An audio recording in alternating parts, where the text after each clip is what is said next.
Welcome everybody to a brand new show here on Compas on the Beat. We did it about a month ago. We're going to be doing it, I think, consistently now. Every time there is a PLE, what was known as a pay-per-view now is a PLE for WWE, which is a WWE Premium Live event. This is a preview for Elimination Chamber. I'm Fernando Ramirez, staff writer for the Sporting Tribune, and I have with me our very awesome producer, Vic, the producer, here with us. Obviously, we're going to go over Elimination Chamber, the participants of the men's, and oh, my bad, Vic. How are you doing? Yes, Sorry, I'm doing good. It's been a little bit. We're out of practice. It's been a couple of weeks since we I gotten know. back from the Super Bowl. So, but good to Exactly. be here. Good to be talking some wrestling with you. It's been a couple of weeks, so it's good to be back, though. Yeah, no, and we will get into everything that we're going to be doing now for the next few weeks as free agency starts, as everything starts in the NFL. We'll let you guys know what's going to happen with the regular Compas on the Beat, but with this, I think we're going to continue it. Unfortunately, I will not be able to do a recap Saturday night because it's going to be I'm going to be at the San Diego FC game, so the inaugural San Diego FC game, so I won't be able to do a recap, but we might get into it on Monday, especially with Dan and Vic and I back. So we'll get into all of that. But all right, on today's episode, we will go over storylines going into the Elimination Chamber, the participants for the men's and women's chambers, plus the rest of the matches for the last PLE before WrestleMania 41. Then we'll give you our predictions at the end, but we're always here for you, the viewers of Compas on the Beat. Give us your questions, your picks, or any wrestling questions you may have. But yeah, it's an interesting time right now in WWE. There's a lot of awesome stuff happening. Obviously, we'll just get right into it. Yes. It felt like there was a little bit of a need for an injection into WrestleMania season. I don't know if this was planned before. I don't know if this was a last-minute turn. You know how last year Cody Rhodes ends up winning the Royal Rumble, points at Roman Reigns, and then a couple of days later, oh, hey, The Rock's going to take your place, and it's going to be Roman versus The Rock at WrestleMania. And all of a sudden, the fans start going crazy. We're at the WWE event in Vegas when they announce, you know what, we're going to pivot. We're going to go Cody versus Roman, and The Rock's going to have to take a back seat. And obviously, he's going to do a tag team match with Roman, which is actually pretty cool to see both of them tag teaming together. And then they're going to join. They're going to go up against Seth and Cody. So, yeah, I don't know if it was planned again or not, but the final boss has now been interjected back into this. Into WWE, came out last Friday. Vic, I'll tell you one thing. The one thing I did not like about last Friday was I thought they should have brought him out at the beginning, announced WrestleMania, go into the back, then come back out at the end, and then go into the final. But like, leave Dwayne Johnson in the back and come into the final boss. Here, he was the final boss, the People's Champion, The Rock, Dwayne Johnson. And he was just teetering through all his different personalities. And I'm kind of like, okay, maybe he should have gone into the back, came back out, and then done that. But it is what it is. But hey, The Rock coming in means it's fresh. He tells Cody Rhodes, I want your soul. I want you to be my champion. And we don't know what that means. But then on Monday Night Raw, Seth Rollins comes out and goes, I helped you fight against this. And you want to just give into this and become The Rock's puppet? Like, what are you doing? So there's a lot of storylines going on. I'm interested to see how they're going to tie this all together, but I thought we should start off with The Rock and Cody Rhodes. That's definitely something interesting because The Rock went from hating Cody Rhodes to whooping his ass to then telling him, to pointing to his mom and being like, Mama Rhodes, this is what happens, and hitting him, to now all of a sudden giving him his flowers and loving him. Yeah, and I just thought you're right. I kind of think it interjected a bunch of storylines.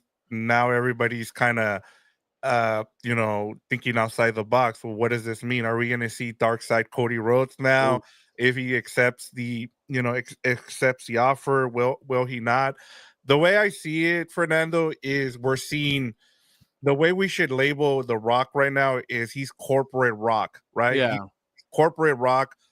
He's invested in this company, and so I love how he's been interjected into the storyline because, as you talked about, and that's one of the things that has been on my mind the last couple weeks is where do they go? Because you're kind of, as you talked about a lot in terms of Cody Rhodes is kind of been of a snoozer of a champ for the past year. Yes, he's earned every accolade that he's gotten, but in terms of him, being what what's his name? John Cena. On Roman, what Roman's Oh, reign was for the last couple of years, it hasn't been the same, and that was kind of expected when you have a guy who came in and then you were like, well, is he going to finish his story? He did, and now we're looking at, okay, can we build some storylines for him? And I like this because now here we are, like me as a casual, I'm like, what's gonna happen? Is he gonna turn to the dark side? Is he gonna accept the offer? And I'll get into it as and I'm sure you will, is what if he doesn't take the offer? What does that set up for other guys? And so yeah. we'll get into that for Elimination Chamber preview here. Well, and I mean, I have 3 scenarios of what could happen if Cody does not, because I just don't see Cody doing it. I think they're Right, starting to tease the heel turn. At one point, we're gonna get it, right, but I just don't think it's gonna be right now. I think Cody Rhodes right now is kind of, and I hate doing this because I mean, I try and use the example for soccer, like Barcelona fans are like, oh, Lamine Yamal is the new Lionel Messi. right. Pedri's a new Xavi, and like you have to let the old wrestlers in the past.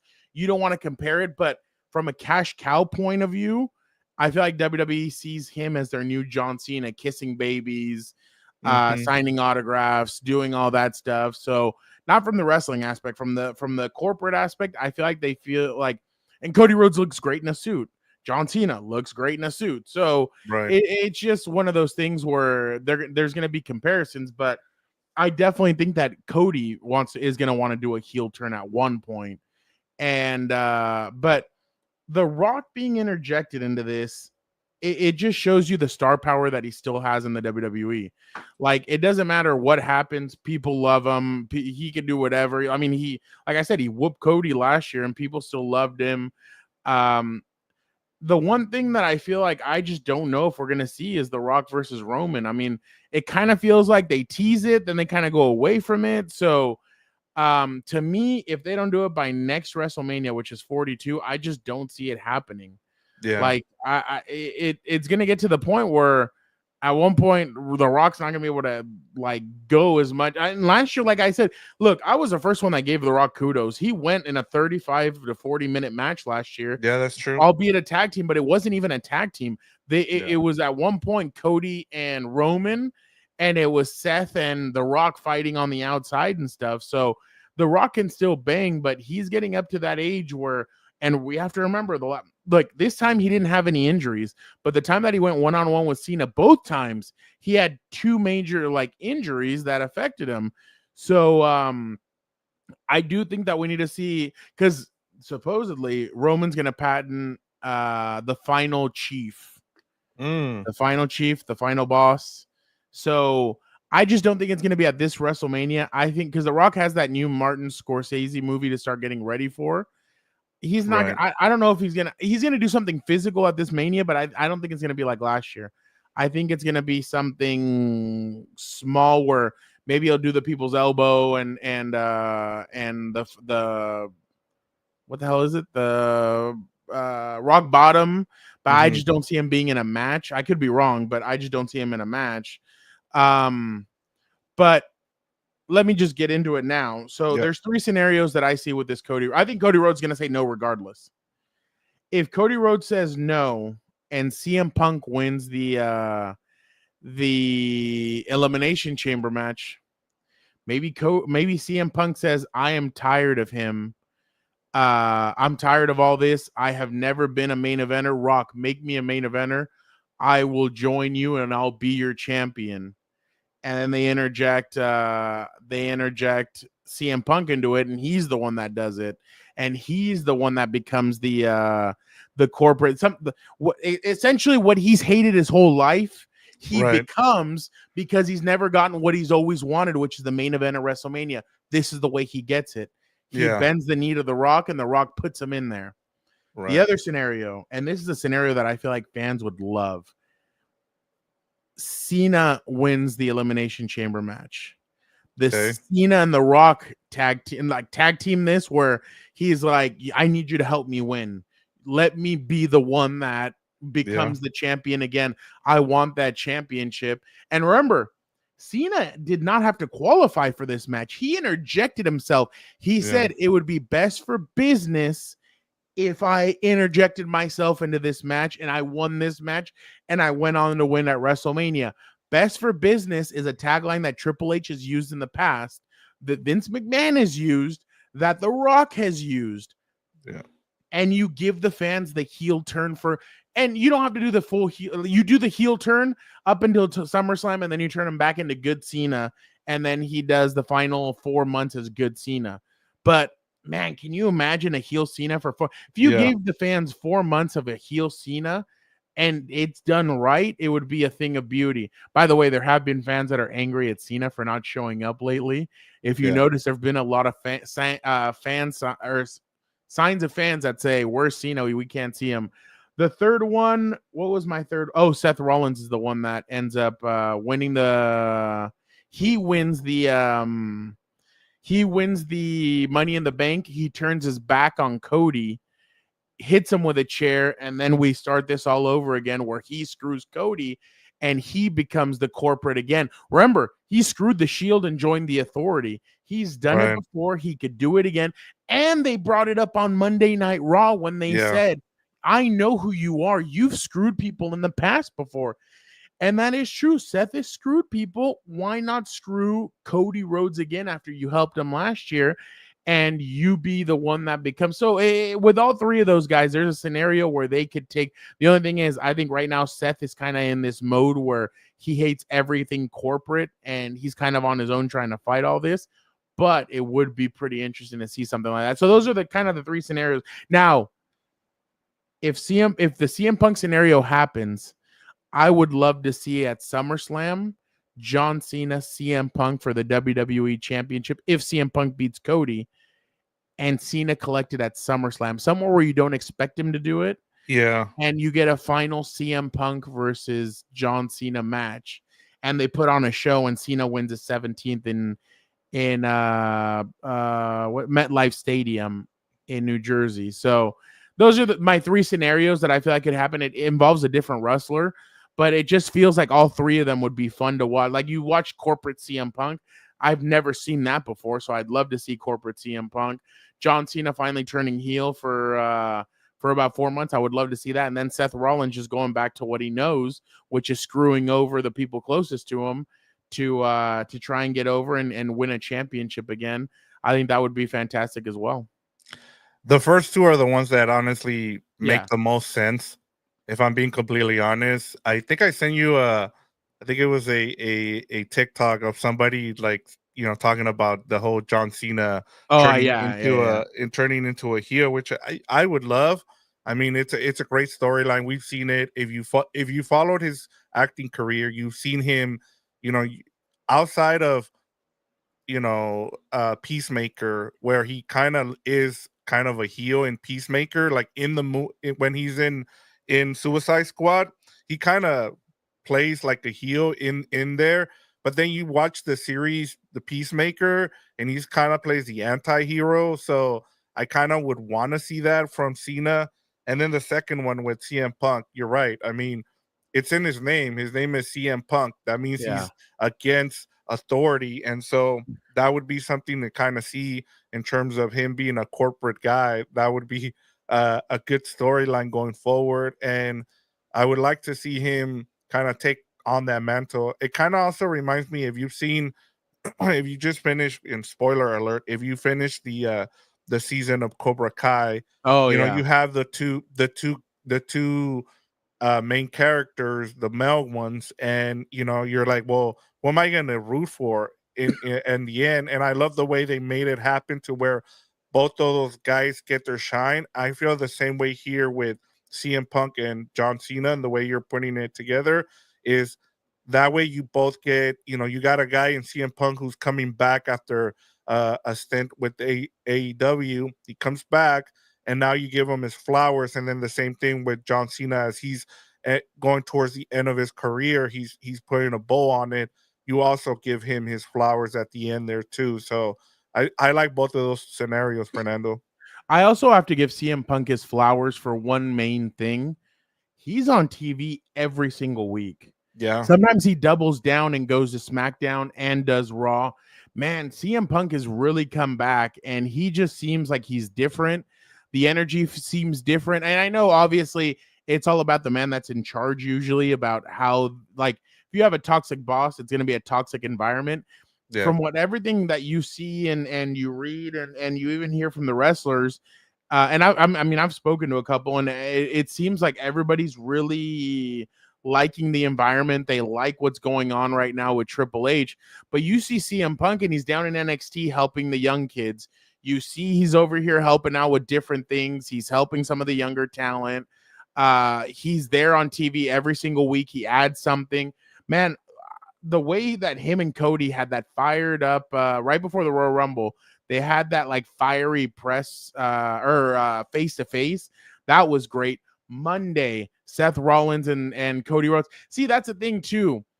When Cody's kind of gone up against the bloodline, that's when I feel like we get the best Cody. When Cody goes mic for mic with Seth Rollins, CM Punk, it brings out the best of him. When he goes on the mic against The Rock, when he goes up against it, like it seems like Cody's kind of like he plays up to the character that he's up against. Mm-hmm. And sometimes it's kind of like it kind of teeters with who they're putting in front of him. I thought he was okay with Kevin Owens. I thought Kevin Owens kind of outshined him a little bit with what he was doing. So I definitely think that Cody is doing a great job. I mean, with what he has, but I feel like they need to interject him with a new storyline, something, put him in a new rivalry. I just felt like Kevin Owens wasn't going to beat him in any of those. Like, yeah, you have to put him up against guys that you think, oh shoot, okay, here you go. Maybe this is where Cody loses it. But I think after his 1 year anniversary, I think that's going to be the interesting part. I think WrestleMania 41 could be, we're at 40. Yeah, we're at 41. Yes. It feels like this WrestleMania could be one where he might take the L depending on who his opponent is, but and then obviously what the influence of The Rock is going to be. But I definitely have to give CM Punk his flowers for being there. And I mean, I know people are going to be like, well, it's his job to be there. Yeah, but you see, I mean, Roman's not on camera. John Cena is not a full-time anymore, but CM Punk is still a full-time wrestler, and he's still doing it full-time. He's being there. So you got to give the guy credit where credit's due. But yeah, I'd be happy with any of the two scenarios that you obviously picked. The third with Seth Rollins, it's just that him and Cody have kind of faced each other so many times. You're kind of like, okay, we kind of seen that at WrestleMania already. Let's get something else. But yeah, the CM Punk and John Cena would be something completely different. One, John Cena has just given Cody his flowers. He's never said anything bad about him or said anything about him. So I'm interested to see what would happen if they got on the mic and kind of went up against each other. Yeah, and I mean, I keep going back, and I know wrestling a lot of the times too, Fernando, from what I've learned is that it has to do with chemistry. It's putting in the work, right? Yep. Not just being on the mic, as you said, putting those hours into making sure that what you're putting out there on the ring when it comes to PLEs or even on SmackDown and Raw, you want to be able to have that good chemistry with the wrestler you're in the ring with. And so whether it's one or two guys here, it's going to be 5 people for the men and the women. And so that also goes to rewarding certain wrestlers. I've seen, that's why it, and we'll get to it. I that kind of leads me into my question for you is that has to do with one of the members here or the participants in the men's Elimination Chamber, and that's Logan Paul. And I've seen a lot of criticisms of him. Like, I understand why he's in this match, as you said, just like with John Cena, he interjected himself. With Logan Paul, we understand why he's here. He's he has a big audience behind him, but a part of a lot of the criticism that I've seen from either former wrestlers or people who are there, not publicly, but there's been people who have kind of on the low kind of talked about it, is the fact that he's not there, and a lot of these wrestlers who are there are not able to build that chemistry. And so Yeah. when you have botches, on certain, moves, you can see it out there, and it makes the wrestler look bad, and so my question to you is, do you see Logan Paul at all winning, like being someone that wrestlers or even the audience take seriously? Like, is he just is he just a ploy, or somebody that they're just going to bring in here and there just to, have a lot of views? Or do you see him actually being something? Well, it seems like, and I listen when he has wrestlers on Impulsive. I do listen. Like Michael Cole was giving him his flowers, and he's like, "I actually think you've been really good." He's like, "I feel like you're leaning into the heel aspect of your character. I feel like you're doing a lot of really good work." Randy Orton is giving him his like. There's been some top notch wrestlers that have kind of been like, from what I've seen from the top guys, not the Right. people in the middle, not the people in the bottom. It seems like they're really happy with the work that Logan's done. Logan's electric. The thing is that he's going to give you a highlight. So Right. I could see him go to the top of the cage or the top of the elimination chamber, do a 450 splash and do something crazy. So I feel like the thing is Logan kind of has natural ability. Mhm. He does look like a good, like when he was there in the final 6 in the Royal Rumble, he did not look like he was outmatched or outgunned. He looked like he belonged in there with his ability. Now, I do see a huge problem where I think Logan should be on there. I don't think Logan is on John Cena, Roman Reigns, or like he shouldn't be on that schedule to where he's only coming back here and there. I think Logan, to get better and ultimately, if he wants to compete for a championship, he's gonna have to be he's gonna have to be putting in the work. He said on his pod with Michael Cole that he's turning into a full-time wrestler pretty soon so that he could show everybody that he means business. Now, will it happen? Who knows? He just had a daughter. I think he just got married or is about to get married. He has other business ventures. So Right. as of right now, I can't take him completely serious until he's there every single week. There was, when he was the United States champion, he kind of was there a little bit more regularly, but he only had like 1 or 2 title defenses. But until he's there full time, I can't. I don't think he's a gimmick, but I don't think he's box office either. I'm sure he's brought in some fans. I don't think it's as big as what everybody thinks it is. Um, I don't think he's had the impact that like a Taylor Swift has had, like maybe bringing some fans into the Right. NFL or whatever. Like, I don't think it's that big. I'm sure he's made some kind of a dent, but I don't think it's huge.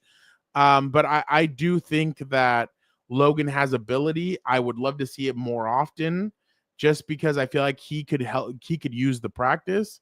But I do see why some of the other people would be frustrated. Maybe an Otis or guys like that maybe would be frustrated because he gets to, like, he goes away, comes back in, and then Yeah. he's thrusted into the elimination chamber where maybe a Jacob Fatu would have been better implemented in there.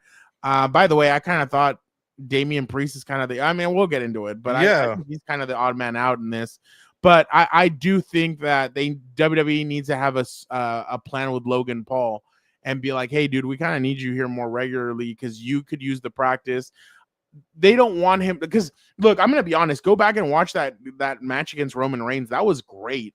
That was a great match, but that's because Roman knows how to carry it. Roman Right. gave him the way to, but Logan needs to be able to go and be able to compete on a regular. Like, I want to see Logan go in there with an Otis and still be able to look good.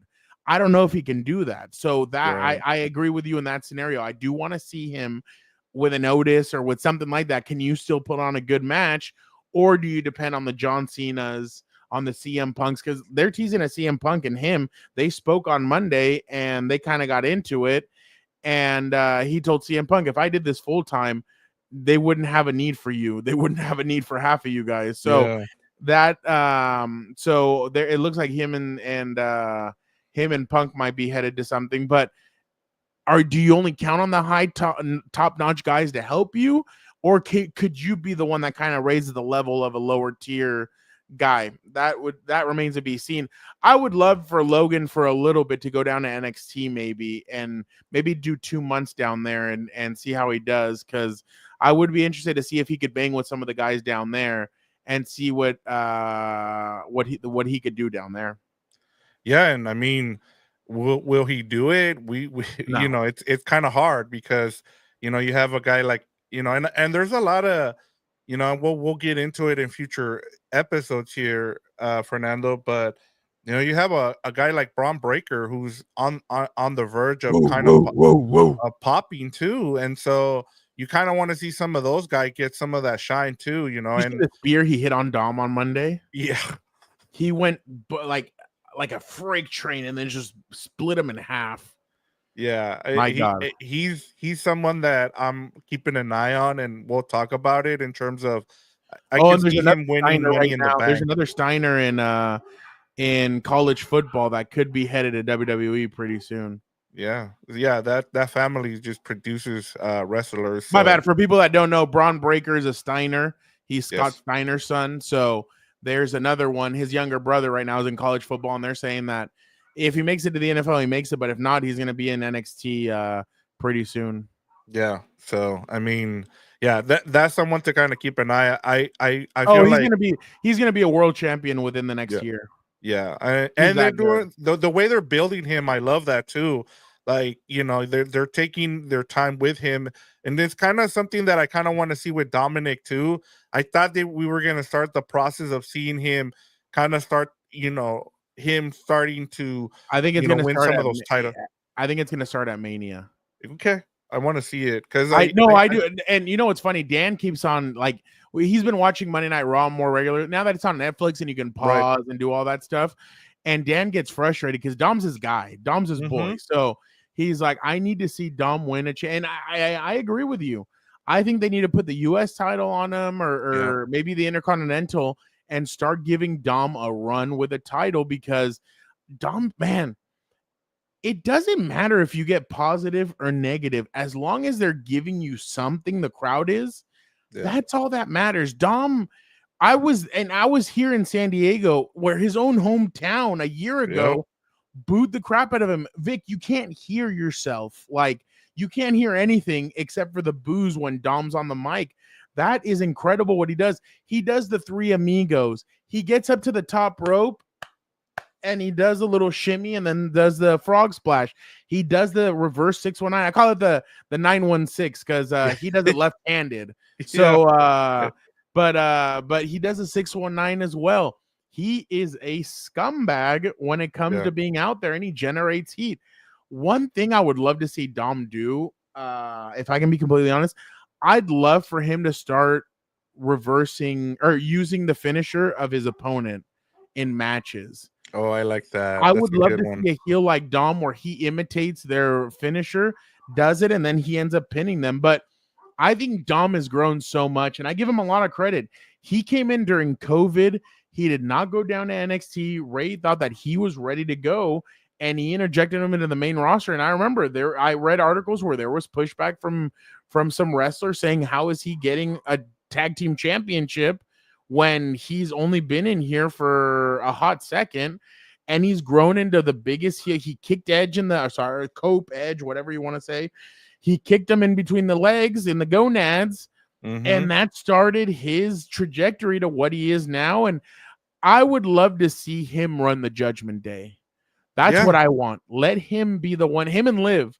Let them run the Judgment Day. He wants another member. Go get that other member and you run it. I want to see Dominic as a leader of the new Judgment Day, and let's see what they can do. Turn on Finn Balor, and then let's see what you can do as a leader of the new Judgment Day. But I would definitely love to see that. But I agree with you. Dominic needs to be pushed in 2025. He's at that point now where he's kind of earned it, and it's at this point where it's his time to shine. Yeah, and I think part of it too, and this will be something that I want to leave for another episode, just because I've seen this and I've heard people talk about this. Is a lot of the factions have kind of gone away under Triple H, and we'll get into it later on. But how much do you hold on to Dominic on Judgment Day? When you kind of we as fans want to see him go his own way to put more on his plate. So that'll be something to kind of keep an eye on, Fernando. But just real quick, the factions part of it, they were about to split up the New Day and they decided to keep them together. So I'm actually really surprised. The Judgment Day, I thought it was a little premature, but now that I've seen the end product, man, I'm going to get into her in a second. I do want to give somebody credit in a second. I know I'm giving a lot of credit today, but but I definitely think that factions have been a little iffy, but I'm actually okay with it because I think what they want is individuals to shine. Yeah. And I think sometimes you kind of take away from individuals when you put them into factions. I think Dom does need a faction. I think Liv works well with a faction. Mm-hmm. There's some other people that just don't need it. I think what they've done with the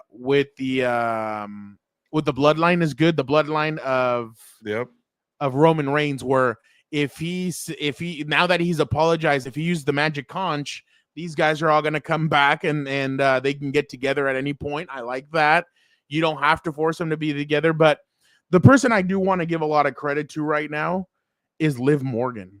Oh, yeah. I think Liv has generated such a buzz now. And I've noticed on social media, I've noticed by right now, Vic, she's a heel. Bianca Belair and Naomi are the baby faces. And everybody, where were they? In Cincinnati. Cincinnati went crazy when she pinned Naomi to win the tag team championships. So I just have to give so much credit to Liv. Liv has really elevated her game since she came back at the Royal Rumble a year ago. She said, I'm going to go on the Liv revenge tour. I'm going to take away everything from Rhea. She took away her women's championship. She took away Dominic Mysterio. She took away the Judgment Day. And she's really turned this into her own thing. I know Rhea obviously beat her at the Royal Rumble for the champion. Or no, at was it on Netflix? My bad. Raw on Netflix. She beat her for the women's championship. But I think Liv's grown into her own star. And I remember I've heard her on different podcasts. She's done it on Pod Meets World, the Boy Meets World pod. She's been on that.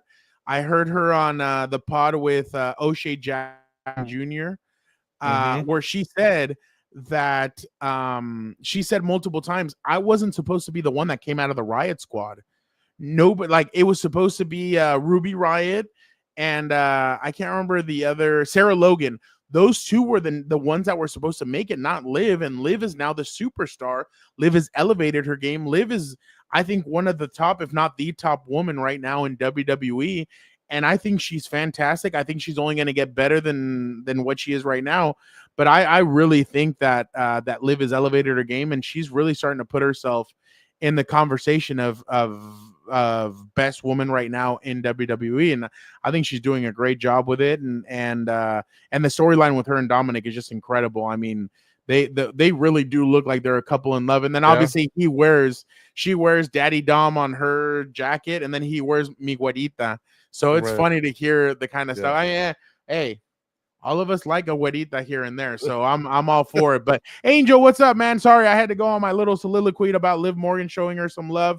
We will be back on Monday, Angel, and we have some very cool guests that are going to be joining us. Of course, Gilbert won't be with us, but we have some other compas stopping by. They're going to bring you guys all the news. Remember, guys, free agency starts not this Monday, next Monday, official tampering. So we have some cool guests lined up for the next 2 weeks that we're going to be bringing on to talk NFL. So we'll give you guys at the end of this show, we'll give you guys the people that are going to be jumping on with us in the next couple of days, but been trying to work on some things to get some cool guests.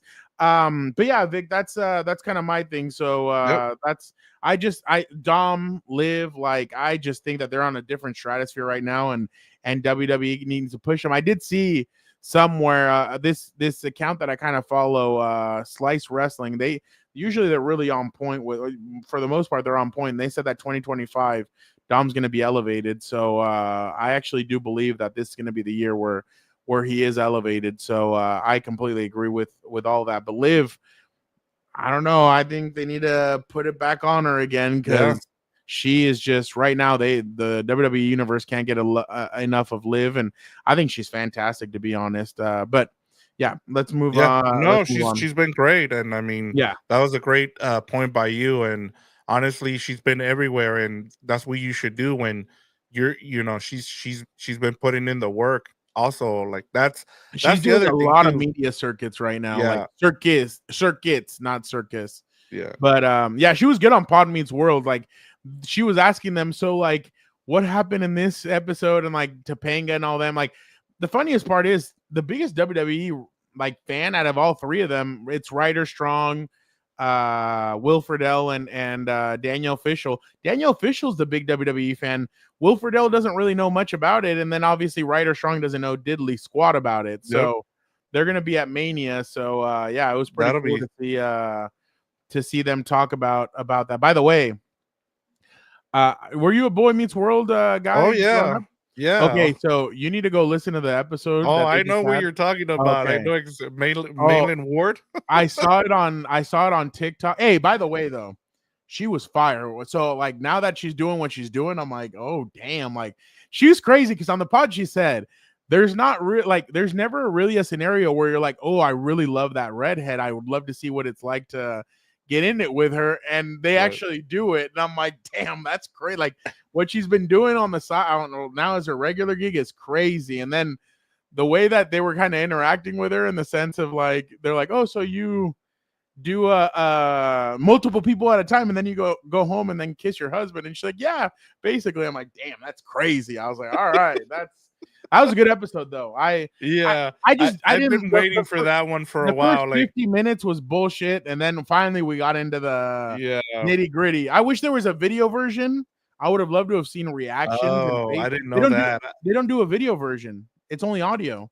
Oh, okay. Because I see a lot of clips, so I thought there was a video version. No, I wish. Yeah, but yeah, that's interesting. I mean, they have their own WWE storylines there. Dude, I did not like the whole Ben Savage just woke up one day and said, I screw these guys, I'm over it. Yeah. And then Ben Savage's brother got in trouble, right? Fred, he's had some things go on. Yeah. You've had Angela kind of called out Ben as well. Angela, according to them, Angela had beef with them. Right. She was older too. I think she was like 10 years older. Yeah. So I mean, all right, I know. We're getting all right, Fernando. Let's get to our men's Elimination Chamber participants. We have John Cena, CM Punk, Drew McIntyre, Logan Paul, Damian Priest, and Seth Rollins. So set the picture here. What can we expect from? Are you, as you said, there's two guys here, or one guy you don't think should be in this list here? Not that he shouldn't be in it, but Damian Priest just seems like the odd man out. Like with everybody else, you kind of feel like there's something going on. Like Drew McIntyre could snap at CM Punk, he could snap at Seth Rollins, he could snap at John Cena, he could snap at Logan Paul. Logan Paul and CM Punk kind of have beef. Him with Seth Rollins, they've been teasing him and John Cena, so it kind of feels like Damian's the odd man out. And then I'm not gonna lie, I was kind of pissed off that Jacob Fatu wasn't the one that pinned. And Jacob Fatu in this match, would have been electric. So I would have loved Jacob Fatu in this match. But I get what they're doing. They're slowly easing him in. Right. So I've been kind of wondering what was going to happen with Damian Priest. Like, what's going on with he hasn't connected with anybody at SmackDown. Like there's nothing that he's doing right now where you're like, oh, okay, Damian's doing this, or Damian, like there's not really much going on with him. So I'm interested to see what his WrestleMania thing is gonna be.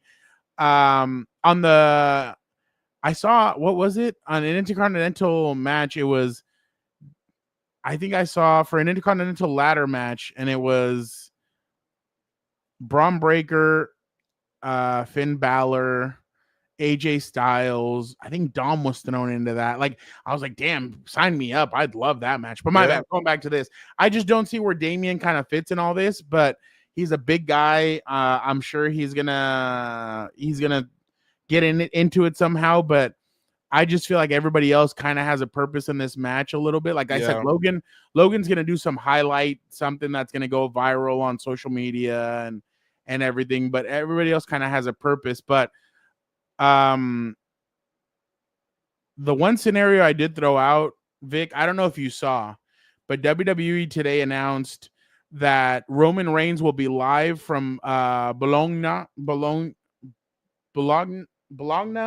Italy on Friday, March 21st on SmackDown, and then London, England on Friday, March 28th.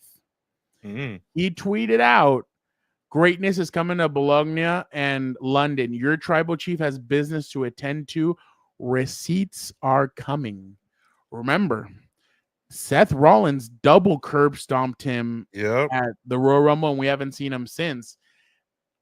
I thought about maybe Roman coming out for the Cody Rhodes and The Rock thing, but I'm like, no, why would he waste his time with that? It just doesn't seem like something that Roman needs to handle. I think he might come out in this Elimination Chamber, and I think he screws Seth Rollins. I could see Drew McIntyre. Surprised he's not in here. Aren't you? I actually think it's better. Why you don't want him to take an L? Okay. Who's gonna like? I think they're waiting for Jacob Fatu to pin Roman next. Okay. I think that's how they're gonna build Jacob Fatu up. I think he's gonna be the next person that pins Roman Reigns. I don't think we're gonna see anybody pin Roman until Jacob does. So going back to the participants, I think Drew McIntyre is gonna get pinned, and he's gonna lose his shit. He's gonna like knock a referee out or something, and then all of a sudden you're gonna get the music hitting, and Roman's gonna come in. They're gonna pan to Seth Rollins, and he's gonna be like, "Oh shit!" He's gonna be like, "Oh shit!" And I think it'll come down to, I think it'll be like John Cena, Seth Rollins, and CM Punk. They'll pan to that. Roman comes out. He gets into the cage. He knocks out Seth. Because I could see the other scenario where he's under the ring. He opens like a chamber or something. He jumps in through, and then he gives him a Superman punch. But Roman's about the flair. Roman's about, I'm the tribal chief. I want you to see me coming. So I could see Roman's music hits. He walks in, and then he Superman punches him. He spears him, and then he looks at him and says, "This is what you deserve." And then he leaves. CM Punk pins Seth, and then it's CM Punk, John Cena as the final two. But I could definitely see a scenario kind of like that. I think it'd be great. And do I give my prediction, or yeah, do you go want ahead? Yeah, I think CM Punk wins this match. Yeah, and I'll tell you why. John Cena still hasn't faced desperation. That's why I feel like he might be the corporate one for The Rock. Yeah. John Cena hasn't won a match since 2018. By the way, I think I was there the last time he won a match. So I think John Cena is gonna be. I think John Cena wins, or my bad, CM Punk wins. I think Cena needs to still face desperation a little bit. I think he needs to feel that desperation and kind of show us what he's willing to do after feeling that desperation. And I think CM Punk wins, and that sets up Cody versus CM Punk, and we'll see what that adds to The Rock. Now, my other scenario that I had in my head, John Cena wins, pin CM Punk. CM Punk comes to Paul Heyman and says, have The Rock interject me into that match. You owe me my favor. Give me my goddamn favor and put me in that match. And it becomes a triple threat. I'm good either way, Vic. I'm good either way. I don't care which way it goes. I think either one of those ways is electric. I'd love it. But I know that Paul Heyman is going to have to pay up before WrestleMania this favor, and I want to see what the favor is. So if you want to, I'll say CM Punk wins, but what scenario do I want to happen? I want John Cena to win, CM Punk have Paul Heyman have The Rock interject him into that match as the favor, and it'd be a triple threat match. I would be great with either one of those two scenarios, but I'm definitely excited to see what happens with this one. Yeah, and I know a lot of people have pretty much penciled in John Cena to win here, just because they're like, well, if he's gonna do it, he's got to do it now, right? If he's gonna have the record for most, titles. Yeah. You got to make it happen at WrestleMania. Now, I'm going to give you a scenario. I like, usually, especially after what we saw with Jey Uso winning the Rumble, I could see WWE being like, you know what? Let's throw another curveball here. And now my pick is Drew McIntyre. Drew McIntyre, right? Nobody's expecting him to win this, the chamber here. And part of it too, Fernando, is I'm sure you remember this because you're in tune with everything that happens with WWE. But remind me if or tell me if I'm wrong. But didn't Drew McIntyre say that only one person visited him when he was in the hospital, or when he was away, and someone checked in on him, and he's never said who it was, right? Oh yeah, he did mention something like that. I would say that it was The Rock, and I think Cody Rhodes is gonna say no to The Rock, and he's gonna need a corporate guy, and I think it's gonna be Drew McIntyre, and I like that. Because Drew McIntyre because The Rock was the one that checked in on him, and I'm gonna say that that's the reason why he ends up winning this. I like I that. think the Rock is gonna help him out somehow, some way, and he's gonna end up.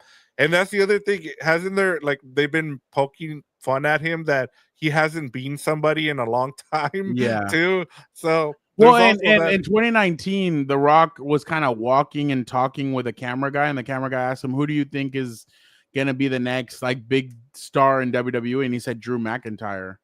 So there's that could come to fruition. I'm kind of thinking corporate minded, and I feel like box office, like you know what, you went with your heart, and I actually really like that. I kind of went with my head, my corporate mind of this, but Drew McIntyre versus Cody Rhodes would be great, especially because they're going to bring up the scenario last year where he beat Seth Rollins for the championship. Yeah. And then CM Punk cost him the right. And remember, he had the money in the bank for what, like a minute? Yeah. And so that he's another one that kind of, lost out because of the whole CM Punk. And you just said, like, could it be also a triple threat with CM Punk, Drew McIntyre, and Cody Rhodes? Who knows? I mean, that'll be something to kind of. I just don't want there is a weird match that keeps on getting floated around. And Vic, I've learned now in the last few years, WWE sets out feelers. They tell people, hey, I'm hearing that it's going to be this match at WrestleMania. They throw it out on social media. They give it to like some of these websites. The people on the websites throw them out there, and then fans show if they're angry or if they're happy or what they are. There was a match, I think it said CM Punk versus Seth Rollins versus Roman Reigns. I don't want that. That to me doesn't add a storyline. There's nothing to it. Right. I don't see what the big whoop-ah is there. I could see a scenario where Cena and Logan get into it, and maybe that's the match at WrestleMania, but I don't want that as Cena's last match at WrestleMania. Like, it would kind of give me what was his name? And he was a nice guy when I met him at the Super Bowl in Miami. Baron Corbin. When Baron Corbin was the one that retired Kurt Angle, it felt like it needed to be Cena. They did Baron Corbin, and it just kind of felt kind of lame. So I hope they don't go Logan Paul for Cena's last WrestleMania match. But no, I like your pick. I think your pick is great. I think Drew, Cody with the Rock element would be fun. Drew is incredible on the mic. He's been pissed off. I wrote about that in my preview for the Sporting Tribune. I was like, Drew's always pissed. So he's just going to come in pissed off, and he's going to claim more a couple of people. So I like that. I like that one. And I like the fact that he's a cat person. I wasn't a cat person myself until I met Megan. And so he's a big cat person. Yeah, I've noticed. And then videos CM Punk is a dog person with Larry. So they're complete opposites for everything. Yeah, that'll be something to kind of keep an eye on. All right, we got about 10 minutes to go here on Fernando's hour, so we're gonna speed things up here. Let's go to the women's elimination chamber. You have the participants are Liv Morgan, Alexa Bliss, Bianca Belair, Bayley, Naomi, and Roxanne Perez. This thing's kind of a little bit underwhelming. I wanted to get it just seems like there's some firepower missing here, or am I wrong here? I'm actually excited for this match. Okay. I said it could steal the show when I wrote about it. I think it could steal the show. The reason is, if you notice all these names, they're intertwined except for one, and that's who I had as my winner. Roxanne Perez and Bayley are going to screw each other. Yep. Because Roxanne, man, hey, by the way, I Royal Rumble, I said Roxanne Perez is going to be the person that lasts the longest. I like her, Vic. I think there's a fire to her. I think her and AJ Lee are going to have a match in the next year, I think. Roxanne Perez is a girl that loves CM Punk. She loved AJ Lee. She has pictures with both of them. Now she hates them because she doesn't like what CM Punk has become. She hates that AJ Lee stayed away from WWE. So I think there's going to be a match between them in a couple of years. Now, I think Roxanne and Bayley are headed for a WrestleMania match, which is going to be Roxanne's coming out party. I think Roxanne is an incredible talent. I think she's very talented. She's smaller, but I think she can bang with anybody. I think she's good. I think Roxanne is gonna roll up Bayley when she doesn't expect it. Then somebody will knock out Roxanne Perez. Now, Liv Morgan is in a feud with Bianca Belair and Naomi over the tag team championships. So, while I would love to see Bianca Belair versus Rhea Ripley at Mania, which we've never gotten, I think it'd be a really great match. I just feel like the Jade Cargill thing is going to happen soon. Yeah. I didn't write about this, but I do think that Jade Cargill could come out. If Roman comes out, one of these is going to get somebody that comes out. It's either going to be Roman against Seth, or it's going to be Jade Cargill against Bianca and Naomi. We still don't know who knocked her out, but it's going to be one of them two. We're going to find out at Chamber. Exactly. Liv is a tag team champion. I would love to see her in the main event or the women's championship match. I think she'd do great, but I just don't see WWE giving her two belts. So my winner was Alexa Bliss. Yeah. Alexa Bliss and Alexa Bliss just came back at the Royal Rumble. Throw her into a championship match against Rhea Ripley. Rhea Ripley and Alexa Bliss, I think, could create some magic. Alexa Bliss is one of the most underrated women champions of all time. There was a point where she was the first SmackDown and Raw women's champion. And I get it. Those championships have just been created in the last few years. But to be the first one, that means that the corporate is behind you. Alexa had to take time off. She got married. She had a child. But now she's back. I would love to see Alexa Bliss win this. It kind of throws everything off completely because I don't think anybody's expecting Alexa. And I think Alexa versus Rhea would be incredible at Mania. I think they would blow the roof off of Allegiant Stadium, to be completely honest. Yeah, and that's a good one too in terms of like my second choice would be Bianca. Right, and that's where I'm gonna go. And for me, it's Bianca, and part of it, I think, where you just brought up a couple of things too. You talked about Liv Morgan and the fact that she's hot right now, so they can, and I think the other thing too is it's not that nobody wants to see Rhea Ripley against Liv Morgan. It's that we've seen it recently, right? And so I understand that storyline there. I feel like with Bianca Belair, as you talked about with Naomi and the whole Jade Cargill stuff, I think it's gonna end up being Naomi who does it, and they're gonna set up a match with Jade Cargill and Naomi. And I love Roxanne Perez. I love her rise too. She's kind of in that tier right now with Braun Breaker, where they're the two on the up and coming people that everybody wants to see now. Is Braun Breaker on the men's side and Roxanne Perez on the women's side. And they've waited with Roxanne. They've left her in NXT for a while. Yep. Now it's her time to be elevated. Yeah, they've let her cook. And so, and I'd be down for Roxanne Perez against Bayley at WrestleMania. I think that would be a great matchup. But as you talked about Liv Morgan and Rhea Ripley, and I feel like Bianca Belair's kind of been left in the shadow. Like, this was one of the most popular women's she athletes. still is.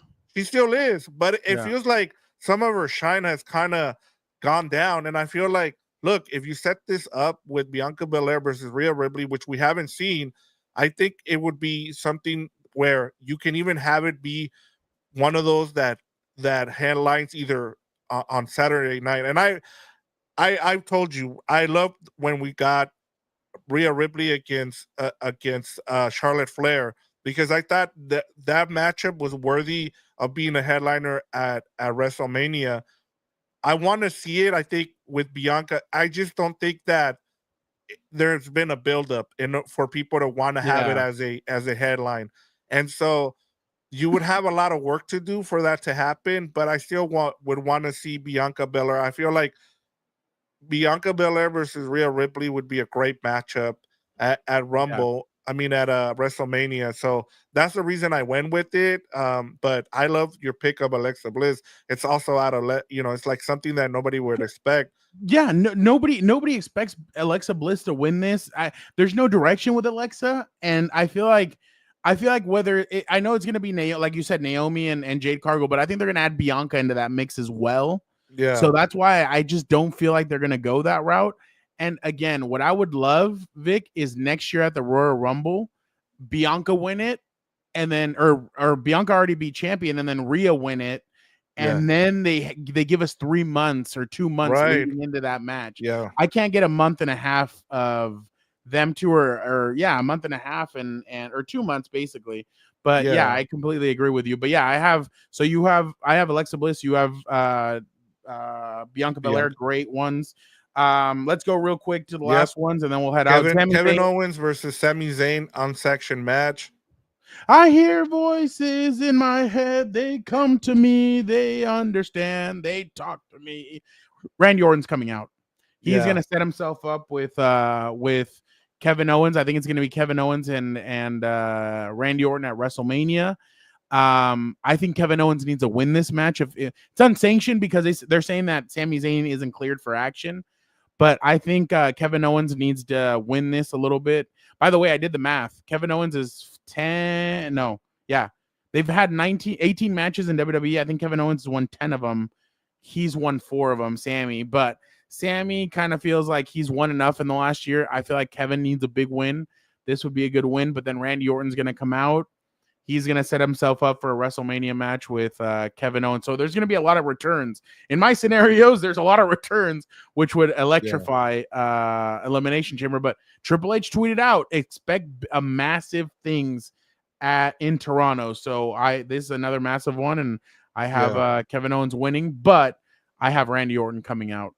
yeah, no, and I like the Randy Orton thing because I feel like, as you just said, also, I think Sammy wins this, and it sets up Kevin Owens versus Randy Orton, because Sammy's saying, as you said, he might not be he there's a reason it's unsanctioned, and I would say that Well, probably who knows if anybody can win this, actually? Like, right, it's exactly. unsanctioned, so there's nobody that can actually win it. Yeah, so I think it's gonna mess them up. I just feel like, hey, and these two guys are Toronto, Canada guys, so Yeah. I mean, you can go either way, but I'm with you. I'm just going with Sami Zayn just because I feel like he wins, he gets, and then it screws Kevin Owens, and then Kevin Owens goes and fights, as you said, Randy Orton.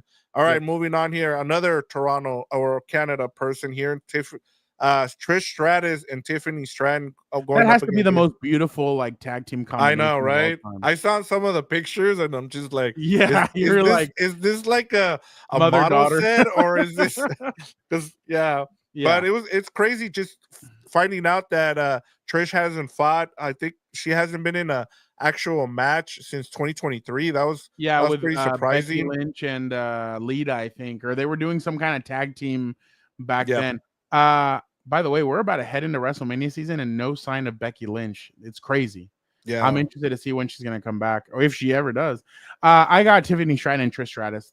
Yep. But I think Charlotte is gonna add her own flavor into this, and I think she's gonna try and do something. And then I'll say that Trish will try and help Tiffany, and she actually accidentally hits Tiffany, and that sets up a future match between Tiffany Stratton and Trish Stratus.